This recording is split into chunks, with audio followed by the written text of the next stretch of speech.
आज आपण मुगाच्या डाळीचे पौष्टिक अप्पे बनवणार आहोत। नमस्कार, स्नेहल रेसिपीमध्ये तुम्हा सर्वांचं स्वागत आहे। मुगाच्या डाळीचे अप्पे छान खमंग, खुसखुशीत तसंच अतिशय चविष्ट असे लागतात। बिना चटणी न बनवता बिना चटणीचे देखील तुम्ही अप्पे नुसतेच असे देखील खाल्ले तरी सुद्धा खूप छान लागतात आणि छान असे खुसखुशीत आहेत, खमंग आहेत आणि भरपूर अशी जाळी पडलेली आहे अप्प्यांना। चला तर मग अशा छानशा रेसिपीला सुरुवात करूया। चटणी नाही बनवली तरी देखील हे अप्पे नुसतेच असेच पण लहान मुलं भरपूर खाऊन जातील असे छानसे पौष्टिक अप्पे तुम्ही मुलांसाठी नक्की बनवून द्या, त्यांना पण खूप आवडतील।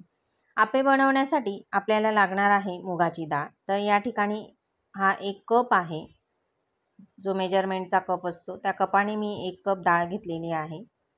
आता ही डाळ मी 4 ते 5 तास पाण्यामध्ये भिजत ठेवलेली होती आणि 4 ते 5 तासानंतर डाळ छान भिजलेली आहे। आणि जर तुम्हाला सकाळी नाश्ता बनवायचा असेल तर तुम्ही रात्री ही डाळ भिजत घालू शकतात। आता ही डाळ भिजल्यानंतर याच्यातलं आपल्याला पाणी काढून घ्यायचं आहे। भिजत घालण्याच्या अगोदर डाळ 2-3 पाण्याने स्वच्छ धुवून त्यामध्ये पाणी टाकून डाळ भिजवून घेतली। 3 तासामध्ये सुद्धा डाळ छान भिजते आणि 3 तासानंतर तुम्ही अप्पे बनवू शकतात। आता डाळीच्या वरचं पाणी काढून घेतलेलं आहे। ही भिजवलेली सगळी जी डाळ आहे ती आता आपण मिक्सरच्या भांड्यामध्ये टाकून घेऊया। नंतर आता याच्यामध्ये आपल्याला टाकायच्या आहेत आवडीप्रमाणे हिरव्या मिरच्या आणि 1 इंच अद्रक। 3-4 हिरव्या मिरच्या टाकूया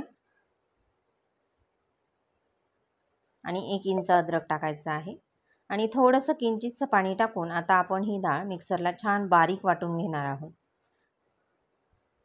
बारीक अशी पेस्ट तयार करायची डाळीची, जाडसर ठेवायची नाही। हे बघा, अशा पद्धतीने बारीक दळून घ्यायचं आहे आणि आता आपण एका मोठ्या वाटीमध्ये हे सर्व सारण जे आहे डाळीचं ते काढून घेऊ। एकदम सोपी पद्धत आहे। आता याच्यामध्ये आपल्याला टाकायचं आहे छान चव येण्यासाठी कांदा, टोमॅटो आणि कोथिंबीर।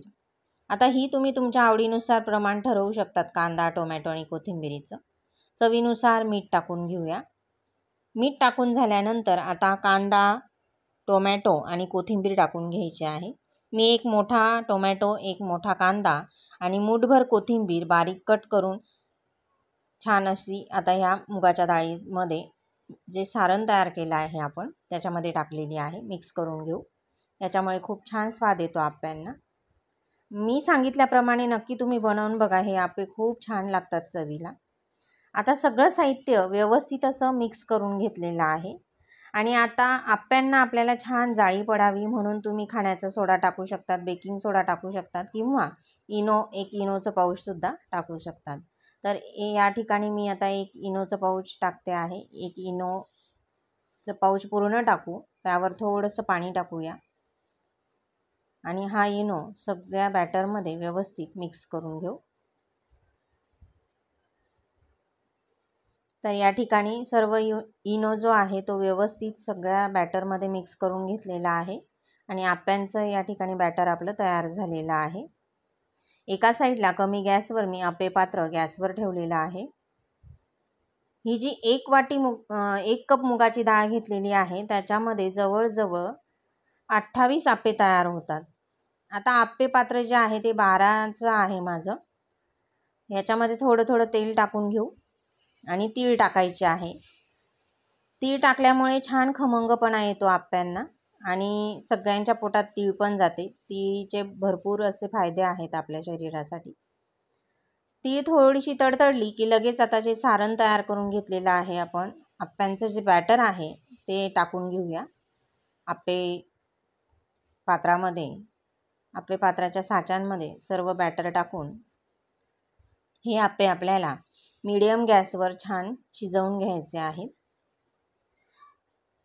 बॅटर टाकल्यानंतर गॅस जो आहे तो मीडियम करायचा आणि वरची बाजू थोडीशी कोरडी होईपर्यंत आपल्याला हे झाकून ठेवायचं आहे।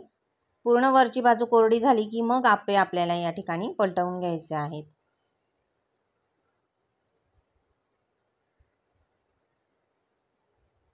आता चेक करूया की वरची बाजू थोडीशी कोरडी झालेली आहे छान। आणि खाली पण गोल्डन कलर आलेला आहे की नाही ते बघू. थोडंसं क्रीमी कलर आहे म्हणून थोडा वेळ ठेवलेलं, असंच झाकण नाही झाकायचं, नंतर थोडा वेळ ठेवायचं 2 मिनिट आणि मग सगळे आप्पे जे आहेत ते पलटवून घ्यायचे आहेत. आता काही आप्पे जे आहेत ते ओलेच आहेत, वरून ओलसर आहेत. ज्यांचं वरचं बॅटर थोडं कोरडं झालेलं आहे ते आप्पे आता आपण पलटवून घेऊ. तोपर्यंत इकडचे देखील आप्पे जे आहेत ते व्यवस्थित बॅटर त्याचं कोरडं होईल. तर अशा पद्धतीने सगळे आप्पे पलटवून घेतलेले आहेत. छान असा गोल्डन कलर आलेला आहे. आता दुसरी साईड जी आहे ती पण आपल्याला गोल्डन कलरवर छान अशी शिजवून घ्यायची आहे. थोडं थोडं तुम्ही तेल टाकू शकतात पुन्हा दुसरी बाजू व्यवस्थित शिजण्यासाठी. अगदी किंचित थोडंसं झाकण ठेवायचं, नंतर झाकण काढून घ्यायचं आणि पुन्हा आणखीन झाकण काढल्यानंतर 2 ते 3 मिनिट ठेवायचे आणि हे आप्पे दोन्ही बाजूनी छान गोल्डन कलर येईपर्यंत आपल्याला भाजून घ्यायचे आहे, शिजवून घ्यायचे आहेत. आणि मस्त असा सुरेख रंग आलेला आहे आप्प्यांना. आता हे आप्पे तयार आहेत, डिशमध्ये काढून घेऊया आणि अशाच पद्धतीने दुसरी बॅच पण आप्प्यांची तयार करून घेऊ. थोडं थोडं तेल टाकायचं, थोडी तीळ टाकायची आणि अशाच पद्धतीने दुसरी बॅच जी आहे आप्प्यांची ती देखील या ठिकाणी मी तयार करून घेतलेली आहे. बघा, जवळजवळ 28-30 आप्पे तयार होतात. छान असा मस्त पौष्टिक असा नाश्ता तयार होतो. मस्त खमंग, खुसखुशीत आणि भरपूर जाळी पडलेले आप्पे आपले तयार झालेले आहेत. रेसिपी आवडली तर जास्तीत जास्त जणांपर्यंत शेअर करा. पुन्हा भेटूया अशाच एका छानशा आणि नवीन रेसिपीमध्ये. वेळात वेळ काढून माझी रेसिपी बघितली त्याबद्दल तुम्हा सर्वांचे धन्यवाद.